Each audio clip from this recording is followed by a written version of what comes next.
The promising life of Beth Kenyon came to a violent end on March 5th, 1984.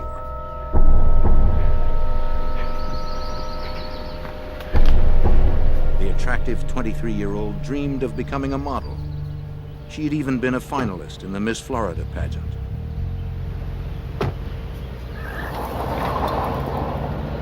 But all her hopes were cut short this Monday afternoon.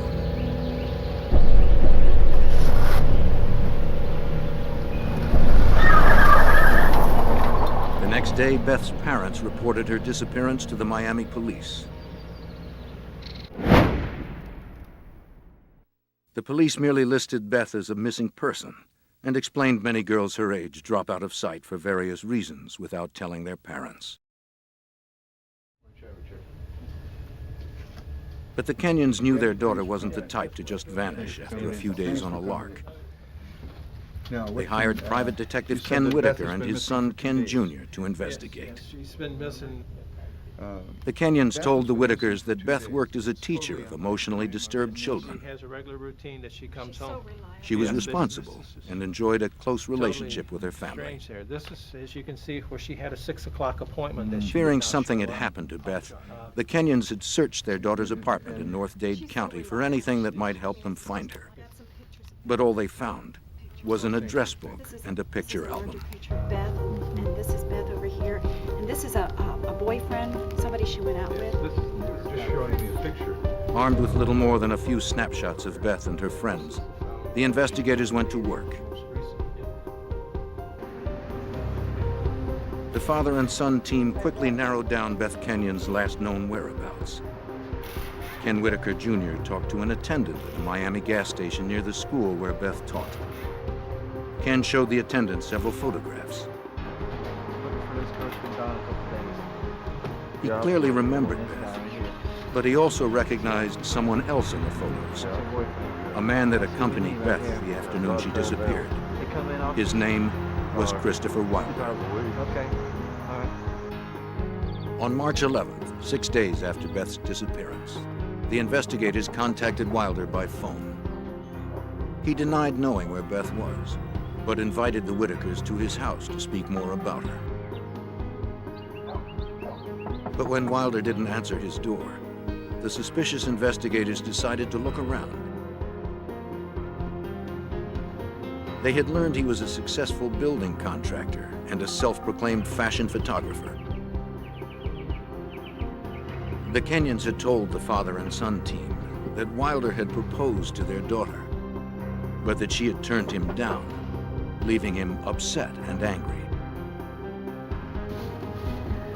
Rifling through the garbage, the Whitakers found a photograph. Chris Wilder. On the surface, it appeared an innocent picture, but to trained eyes, it meant more. The investigators soon learned that Christopher Wilder had driven a car in the Miami Grand Prix. On February 26, 1984, he finished 17th and won $400. That race day was also the last time that anyone saw Rosario Gonzalez. The 20-year-old worked for a marketing firm distributing free aspirin samples at the Grand Prix. The Miami news still buzzed with the mysterious disappearance of Gonzalez. She had vanished just 5 days before Beth Kenyon.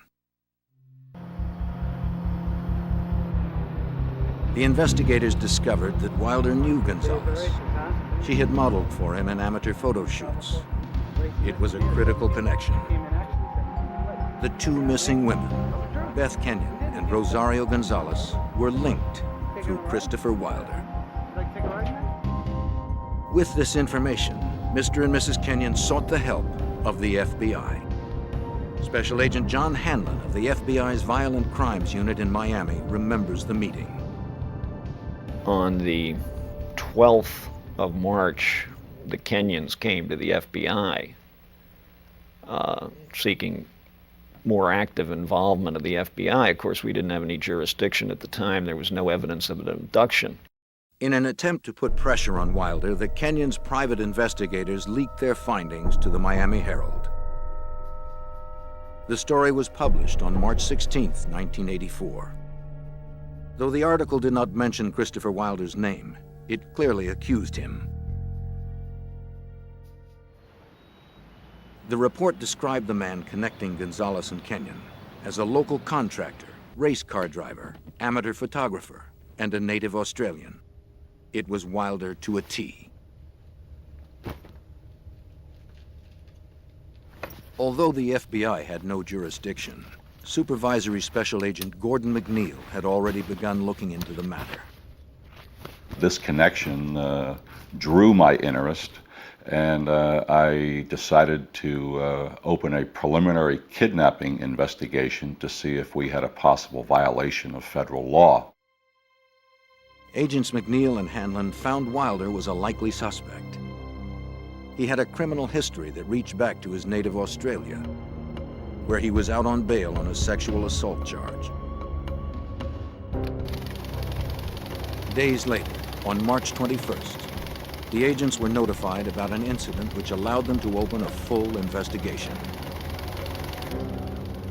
A phone call came into the Miami FBI office reporting that a Tallahassee, Florida woman had been abducted and transported across state lines into Georgia, where she escaped. The initial description of her assailant fit Christopher Wilder. Are you okay? Special Agent Hanlon flew to Georgia to hear the victim's story. It was a nightmare. Oh, sorry, no visitors. 19-year-old Linda Grober told Hanlon she'd been shopping in a mall in Tallahassee, Florida, when a man approached her about a modeling job.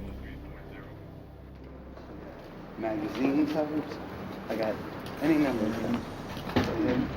They really sound like Claiming to be a photographer, the stranger invited her back to his car to see his portfolio.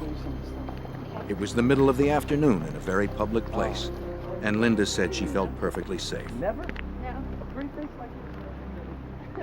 When he asked her if she'd ever modeled, she said no. He flattered her with remarks about how beautiful she was and promised he could put her on the cover of Vogue.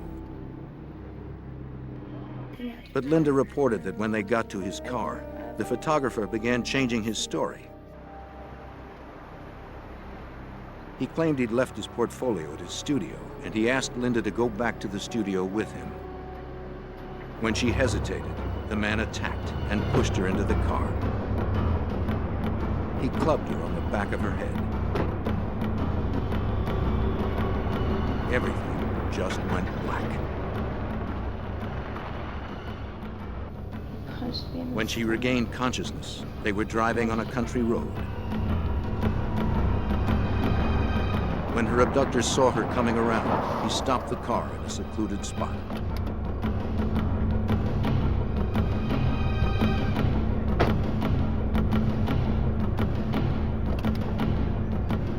He dragged Linda from the car, telling her that if she tried to escape, he would kill her.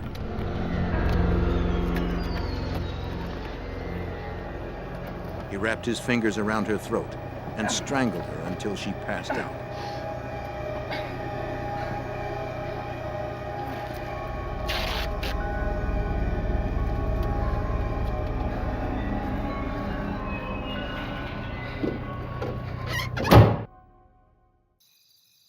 The next time she woke up, she was wrapped in a sleeping bag, lying on a bed in a cheap motel room.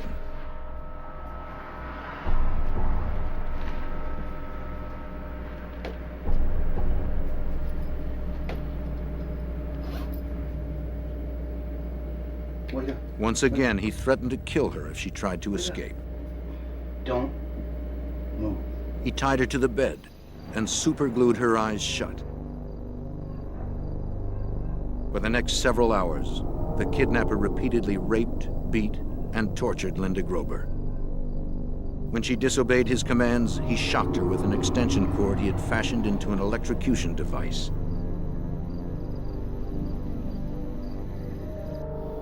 And he tied The me abuse up. was so severe, Linda realized she would be dead before someone found her. And then we drove her away. She managed to break free and locked herself in the bathroom. Somebody help! Help! She pounded on the walls and screamed for help. Help me! Stop it! Stop it! Stop it! Hey! Stop now! Stop it! Stop it! I'm telling you. The rapist panicked, grabbed what he could, and ran.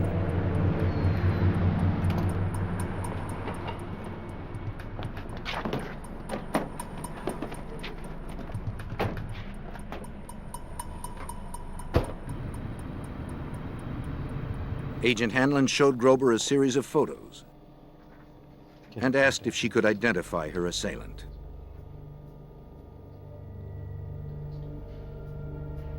It was absolutely no doubt in my mind. I mean, I'd spent hours with this person that's who he was. And I just identified him as clearly Christopher Wilder.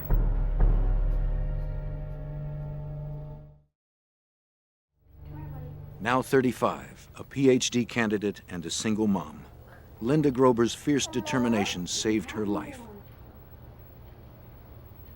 It also made her a strong witness, ready to risk everything for her abuser's arrest. I was in the hospital for a week or something like that, and then I had to basically leave the country while he was still a fugitive because they were concerned about my safety. They were concerned about my family's safety. As heinous as Grober's ordeal was, it had the value of catapulting the investigation into a federal case. Because she had been abducted across a state line, the FBI now had full jurisdiction. Christopher Wilder was now wanted for the kidnapping and rape of Linda Grober. And he remained the prime suspect in the disappearance of Rosario Gonzalez and Beth Kenyon. Obviously now we had federal violation, and we had every reason to put all the resources of the FBI into this case.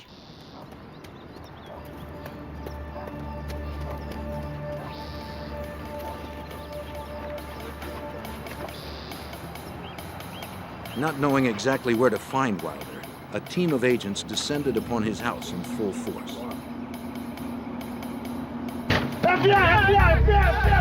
Kicking in the door, they poured in, ready to arrest the suspect.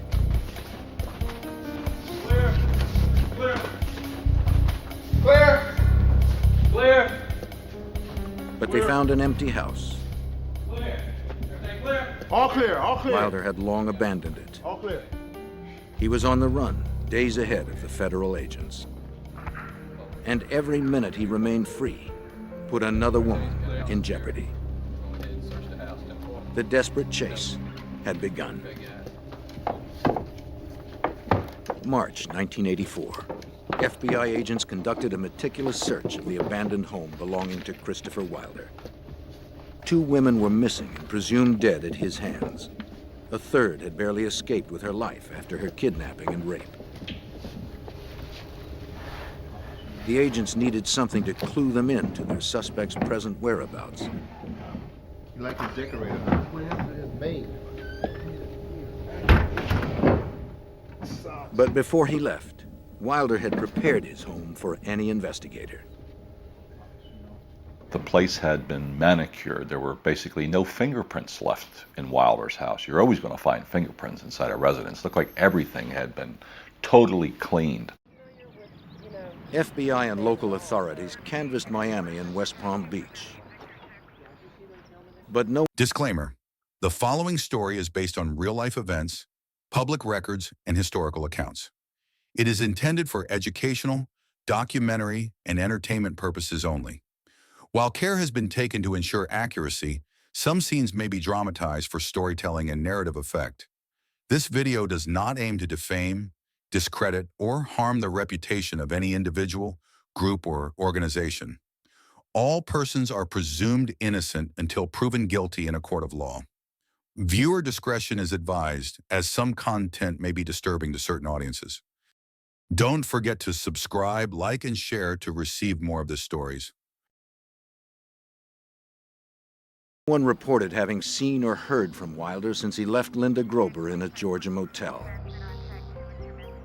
The FBI alerted police to keep an eye out for Wilder's car. They asked banks and credit card companies to monitor any transactions he might make. But informational systems in 1984 moved slowly. The leads trickled in, and were usually too late for a quick response.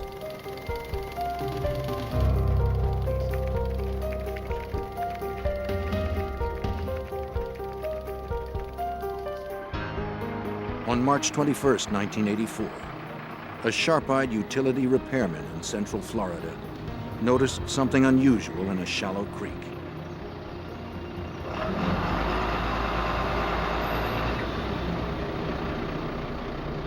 It was the barely recognizable body of a young woman. She was later identified as 21-year-old Teresa Ferguson. Witnesses last saw her 3 days earlier, leaving a shopping mall with a man fitting Wilder's description. The autopsy showed she'd been beaten with a tire iron and strangled to death. The victim's profile and the savagery of the crime suggested Wilder.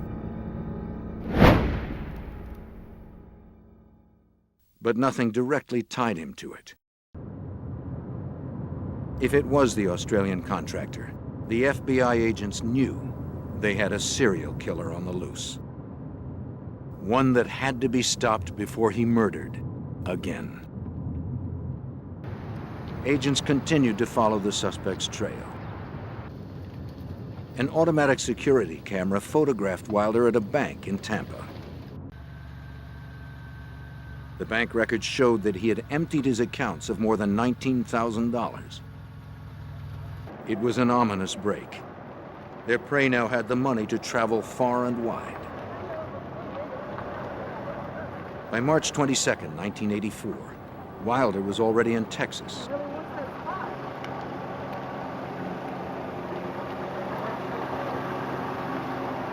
Witnesses saw him approach 23-year-old Terry Walden in the parking lot of Lamar University in Beaumont, Texas. Walden was a wife, mother of 2, and a nursing student. Yes, I'm a photographer. My job is to make. Wilder asked her if she'd like to do some modeling. Make a lot of extra money. You sure you don't want to keep the card and think about it? But Wilder couldn't seduce Walden with his pitch. Okay. She politely declined.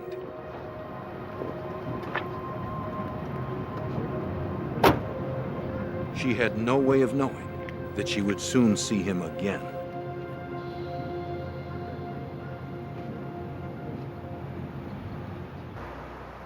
While the FBI began its national hunt, witnesses later told investigators that Wilder had stayed in Beaumont, Texas another day.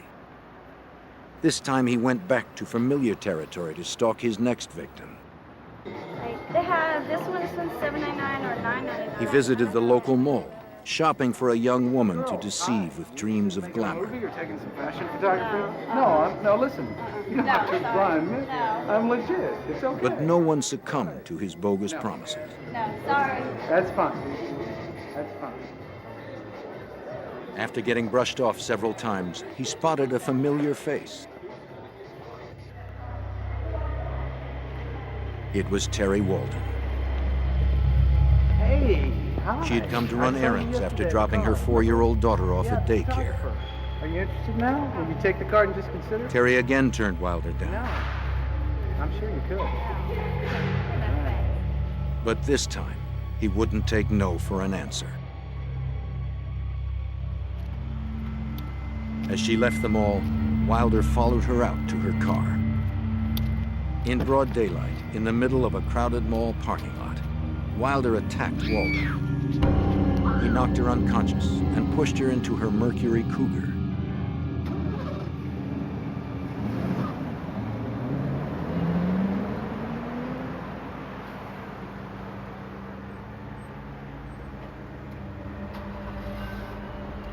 He grabbed his bags and drove off in the victim's car. Walden's husband reported her missing later that afternoon when she failed to pick up her daughter at daycare. But by then, it was too late.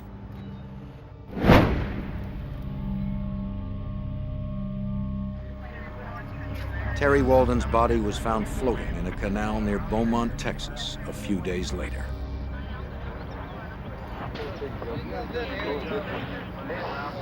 The police recovered Wilder's Chrysler a few miles away. Some fiber and some hair in here. Let's get a couple pictures of this, Jim, before we take the stuff out. An FBI forensic search of the car uncovered hair and fibers matching Teresa Ferguson, the young woman discovered by the repairman 5 days before.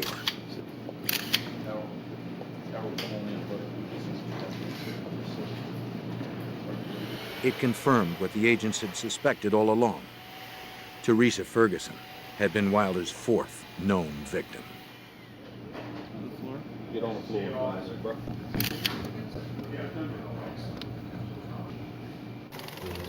McNeil and Hanlon estimated that the killer was still at least 2 days ahead of them. Out of the Miami office, they broadcast a national all-points bulletin for Terry Walden's stolen car.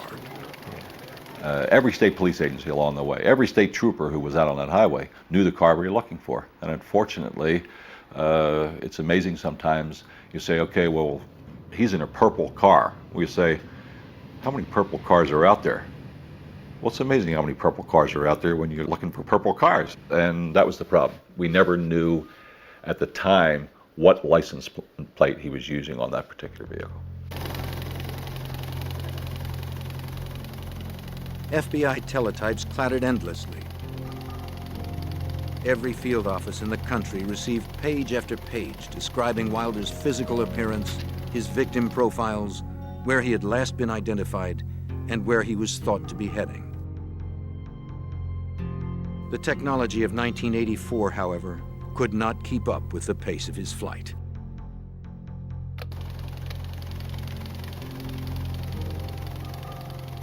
There were so many leads on Wilder going back and forth all over the country. Every one of them went to all FBI offices for information, that the FBI teletype system was backed up over 48 hours for about 2 weeks because of the volume of information that was flowing back and forth on Wilder.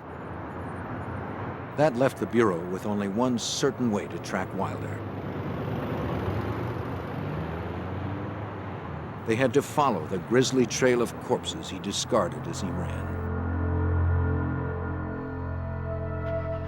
The next victim was 21-year-old Suzanne Logan. She was last seen shopping at a mall near Oklahoma City. A fisherman stumbled upon her body 2 days after she disappeared.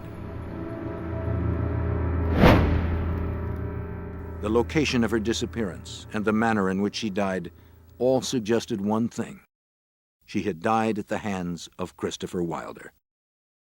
In this particular case, we had an individual who was kidnapping, raping, torturing, and murdering a woman about every day and a half. So there was intense pressure, as there should be. Slow technology and a fast fugitive hampered the FBI. But on March 28th, they got the break they had hoped for. Wilder checked into a motel in Rifle, Colorado, using a stolen Visa card. The FBI knew he had the card and was using it, but they had not been able to trace it until Rifle. In those days, 1984, they didn't have the instant validation of your credit card when you walk into a hotel. They only called in bills that were going to exceed $100. Every motel that Wilder stayed along his murderous route, the charges were in the vicinity of $50 to $60. Perhaps from sheer boredom, the motel clerk decided to call in the credit card that night, instead of waiting to mail it the next day. Instead of approval, the clerk received a phone number to call immediately. An early morning call mobilized the FBI's Denver, Colorado field office. At last, the FBI knew where the fugitive was. In the early hours of the morning of March 29th, 4 agents approached Wilder's motel room, confident that they had finally cornered the killer. Okay. FBI! Search warrant! Go! FBI! He wasn't there. As swiftly as the FBI had responded, Wilder had eluded them. For some unknown reason, the fugitive had Yeah, June departed 21. before He's sunrise. not in the hotel. It had been the best lead the agency had, and it failed.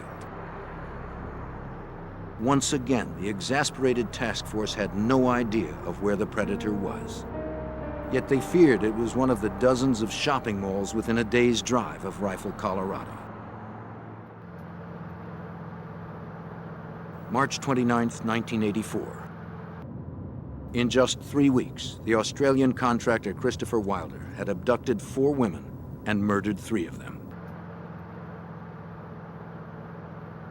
FBI agents noticed a pattern developing in the campaign of violence. The killer kept his direction westward, and he had narrowed his hunting grounds to shopping malls.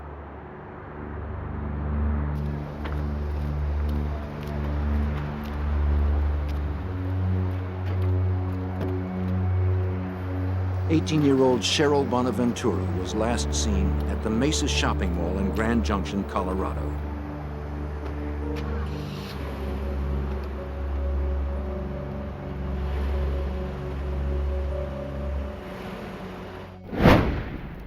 The FBI would later connect Wilder to her death.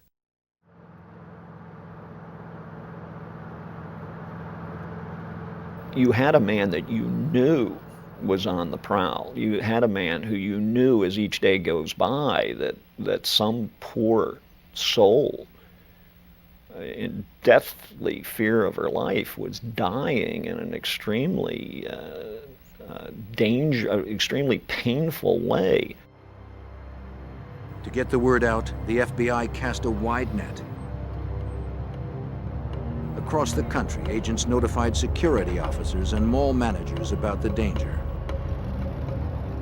telling them to be on the lookout for the Australian. Investigators supplied malls with photos and flyers that were posted to alert shoppers. Despite the FBI warnings, a teen magazine held a cover girl competition at the Meadows Mall in Las Vegas.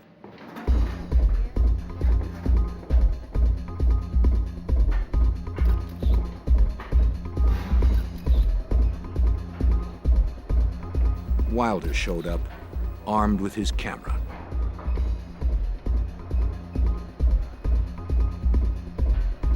He chatted with several of the teens during the event, but eventually zeroed in on Michelle Korfman. The 17-year-old had driven up the 25 miles from her family's Boulder City, Nevada home. Nervous about participating in her first model search, she had asked her friends and family to let her go alone. After a few minutes' conversation with Wilder, Korfman changed her clothes and left the mall with him. Yeah, sure, I do. That's great. It was April 1st. As soon as Vegas authorities alerted the FBI that a local girl had disappeared at a mall, agents responded. They asked for all pictures that anyone had taken of the fashion show. One photographer immediately delivered 5 rolls of film. And when they printed those photographs, there was the Korfman girl on stage in a modeling type pose, and who's directly beyond her, about 20 feet away, looking at her with what I call the look of a homicidal maniac, none other than Christopher Wilder.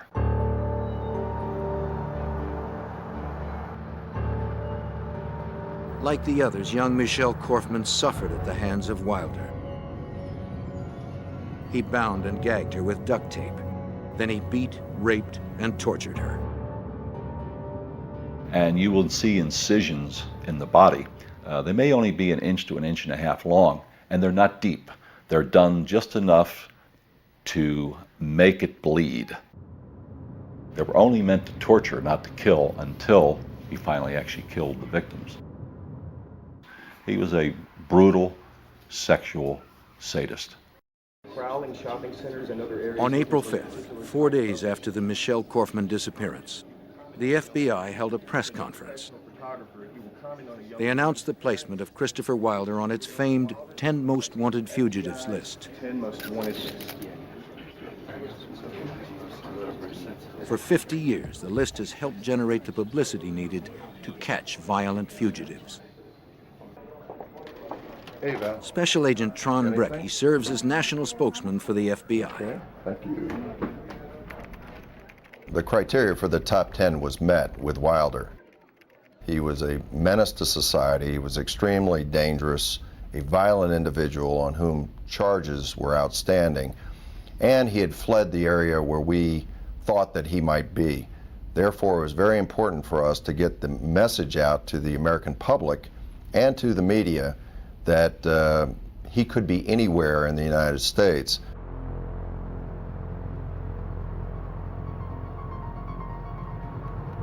But Wilder's addition to the 10 Most Wanted Fugitives list came a day too late for Tina Marie Rosico. In Lomita, California, on the day before the press conference, the 16-year-old visited the Del Amo Fashion Center mall to apply for a summer job. What a beautiful face you have. The high school student wanted the work to save for a car. She met Christopher Wilder when he said that she was perfect for a modeling gig he had to shoot. And actually, you're so perfect that I could give you $100 right here. He gave her $100 cash and promised much more to come. If you're right, and I know you are, I can tell you are. Do you have a few minutes to just go out and look at close your house up? Take some pictures in front of you. I say to myself, this girl is perfect.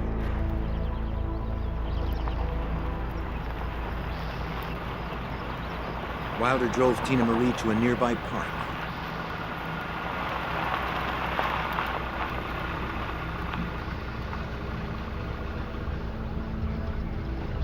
At first, everything progressed as if it were a legitimate job. He said the scenic location had perfect light for the camera. This canopy right here, I think, is really lovely. Right? As the shoot began, an eager Tina Marie worked to please her photographer. Yeah, just look sort of. When Wilder told her to Let me change smile, lanes she did. real quick. When he Try told her looking to up that tilt her way. head, she did. And then it all turned wrong. Now, in the car. All right? He pointed a .357 Magnum at her face and told her to get in the car.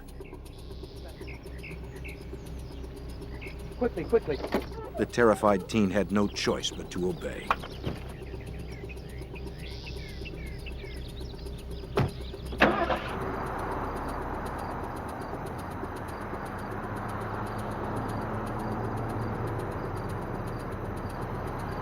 Wilder brought Tina Marie Rosico to a motel in San Diego.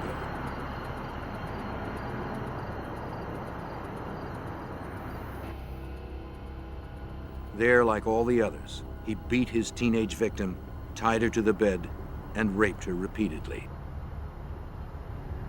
Wilder cut her with his knife and electrocuted her using wires he would tie to different parts of her body. The brutality perplexed Agent Hanlon. You say to yourself, why would anybody want to do that to anybody, to scare them so bad, to brutalize them so bad, to torture them with an electrical cord, and then kill them like a piece of trash? And that person knows they're going to be killed. I mean, up until some point, the great realization comes over that individual, I'm not going to survive this. My life's over. And these are young women. He identifies himself as a professional photographer, commenting on a young woman's appearance and attempts to persuade her to accompany him from the area. Just as Tina's life was about to end, a special news bulletin captured Wilder's attention. Very dangerous, and this approach may lead to his apprehension. Christopher Bernard Wilder has been placed on the FBI's 10 most wanted list. As you know, It was the FBI press conference. Wilder watched in horror as his picture was plastered on television sets across the nation. The federal agents proclaimed him the most wanted fugitive in America. They held him responsible for the disappearances of 6 young women. They didn't know about the 7th victim in the hotel room with him. We want to get the information out as quickly as possible. We gotta move, come on. Wilder panicked. He grabbed Tina Marie and hit the road. Come on, we gotta move.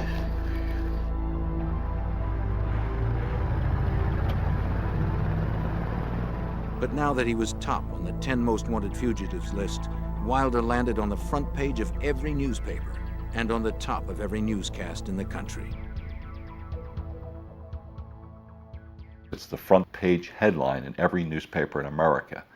Every news show, every radio show is talking about Christopher Wilder and showing his picture and saying his name, Christopher Wilder. The FBI hoped that by plastering Wilder's face across TV screens and newspapers, someone, somewhere, would spot him. It was the best chance agents had to stop Wilder before he destroyed another life. In the spring of 1984, the FBI conducted the largest manhunt in history for the rapist and murderer, Christopher Wilder. They knew of at least 6 victims. They suspected there were many more. Wilder had squeezed through the FBI net in Nevada as he headed back east. With him was a 16-year-old hostage named Tina Marie Rosico. On April 10, 1984, outside a shopping mall in Gary, Indiana, Christopher Wilder told Rosico that he would let her go on one condition. She had to help him catch his next victim. For 6 days, the adolescent had been raped, beaten, and terrorized. She was ready to do whatever he asked. Wilder noticed Dawnette Wilt ducking into several shops. He figured she was job hunting in the mall.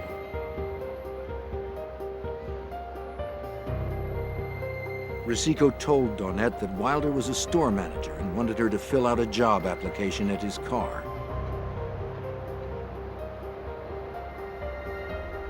When they reached his car, Wilder drew his pistol and forced Dawnette to get in. Sweetheart, why don't you just come with us? Come on. Get the car. Get in. Go around. He sped off with the 2 girls. Witnesses saw them leave. A young woman, very attractive, as were all of Wilder's victims, had been taken from was seen leaving with an individual who they believed to be Christopher Wilder from a mall in the Indianapolis area. And so when that information came to us, we felt that, okay, now we know he's headed back east. The Bureau directed every agent east of the Mississippi to work on the case. Despite his promise, Wilder refused to release Tina Marie. Instead, he forced Rosico to watch while he tortured and raped Dawnette in front of her.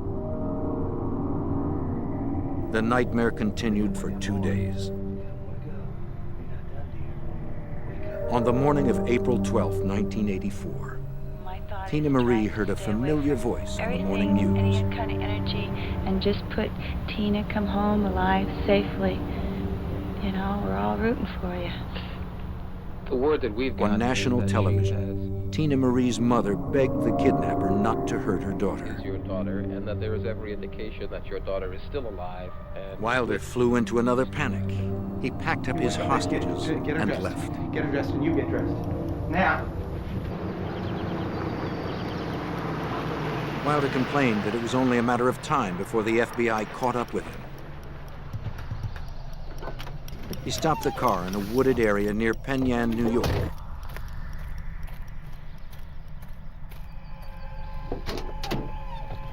He ordered Rosico not to move. Dawnette was drugged with sleeping pills, yet he forced her to march into the forest.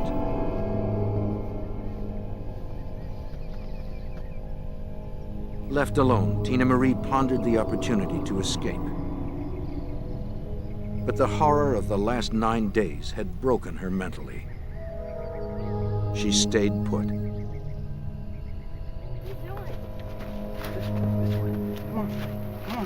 Walking through the woods, Dawnette Wilt slowly woke up to the realization that Wilder was going to kill her. She didn't want to die by stabbing. She begged him to shoot her instead. Ignoring her pleas, Wilder stabbed her through the chest twice. and left her for dead.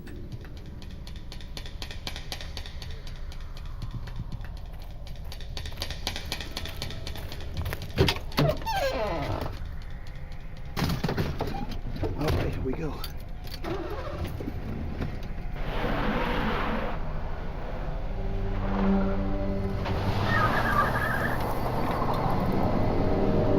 As he began to drive away, the fear that Dawnette Wilt might still be alive seized him.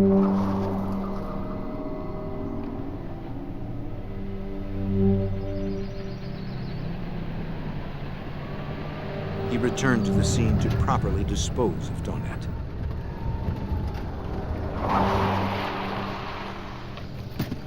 Stay here. You stay here, you hear?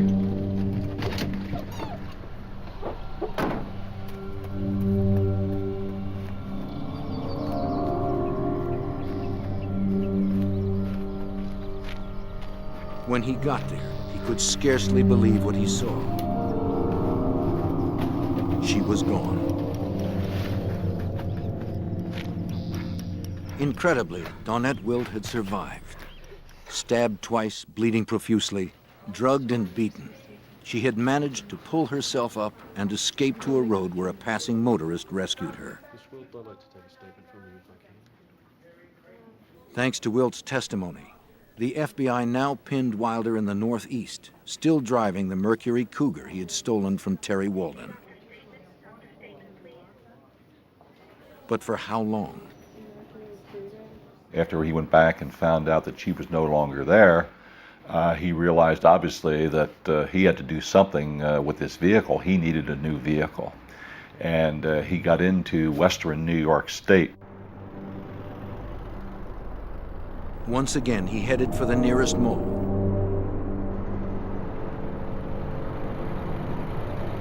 This time in Victor, New York, where he spotted a gold Pontiac Firebird. He told Rosico she would take the wheel of the Cougar and follow him wherever he went.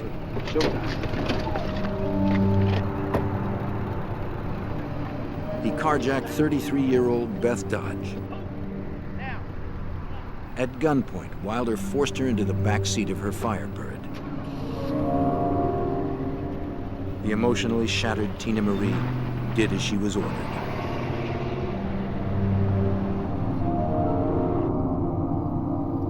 Wilder drove for a half an hour to a secluded area.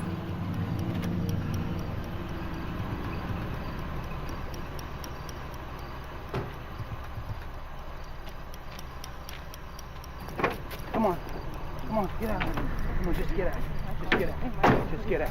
Listen, I want you to get the white suitcase, and I want you to get the camera, and I want you to put it in this car and wait for me, you understand?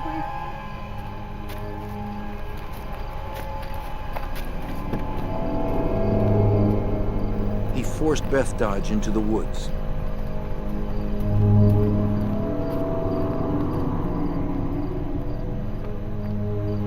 Moments later, Tina Marie heard 2 shots echo out from the trees.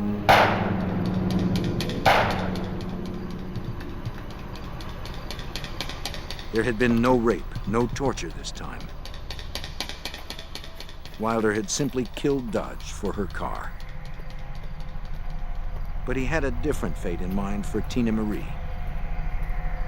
In all the hell he had put her through, Wilder had bonded with Tina Marie. He told her he didn't want her to be around when the end came. He drove Tina Marie Rosico to the airport in Boston and gave her money for a ticket home to Los Angeles. Her ordeal was finally over. Once safely home, Tina Marie would fill in details for agents about Wilder's murderous rampage. Wilder was now alone, and the agents didn't want to wait till another victim disappeared to clue them into his whereabouts. During the search for Wilder, we knew that he had friends in Canada and had visited Canada extensively. So we felt there was a good chance that he was heading directly east and then north into Canada. Wilder raced toward the border in Beth Dodge's Firebird. For 3 weeks, he had beaten the FBI's best efforts. Even the 10 most wanted fugitives list had failed to produce his capture. Agents McNeil and Hanlon desperately wanted to stop the killer before he struck again or fled their jurisdiction. By April 1984, Christopher Wilder had left 7 women dead across America. 3 more were presumed dead. 3 others had survived with rapes and beatings. The FBI believed that he was in New England, heading north. Federal agents concentrated their resources in the northeastern states before he could escape across the Canadian border. I mean, the FBI had agents out circularizing in the wanted poster out and that kind of thing, but the best thing you have going for you are the hundreds of police officers up in that area who are many more eyes and ears than FBI agents available in New England. On Friday, April 13th, 1984, Wilder stopped for gas in the tiny town of Colebrook, New Hampshire, about a dozen miles from the Canadian border. While he filled the tank, he casually asked an attendant about the paperwork that might be needed to cross the border. 2 state troopers, Wayne Fortier and Leo Jellison, spotted Beth Dodge's car.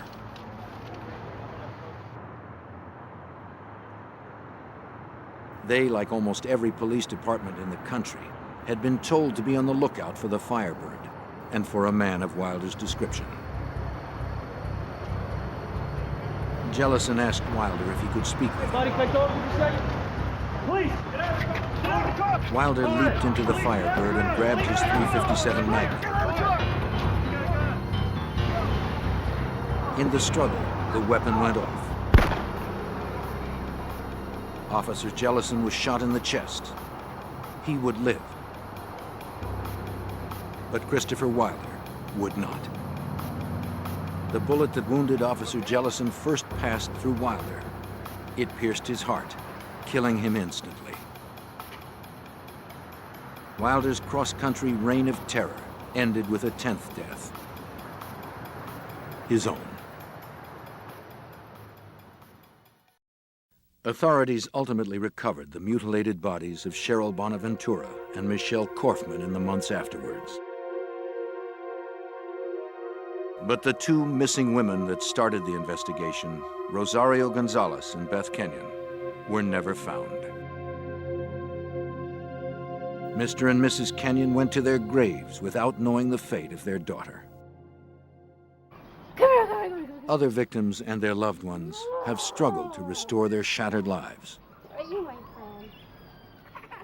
Linda Grober has also learned a chilling lesson. I think an important point to make is that these people are not always demons, and they don't always have tattoos, they don't always have long hair. They're often extremely eloquent, and they're disguised, and they can fit easily into your father's living room after dinner sipping a wine or a brandy. The terrifying truth is that Christopher Wilder was not unique. He made the most wanted fugitives list, but there are dozens of killers like him each year that never reach national attention. They trawl our shopping centers, our schools, and our churches, searching for victims. Vivid dreams of easy fame and fortune can quickly darken. Only through public awareness, tireless vigilance, and the resourcefulness of the FBI can we hope to keep these predators at bay.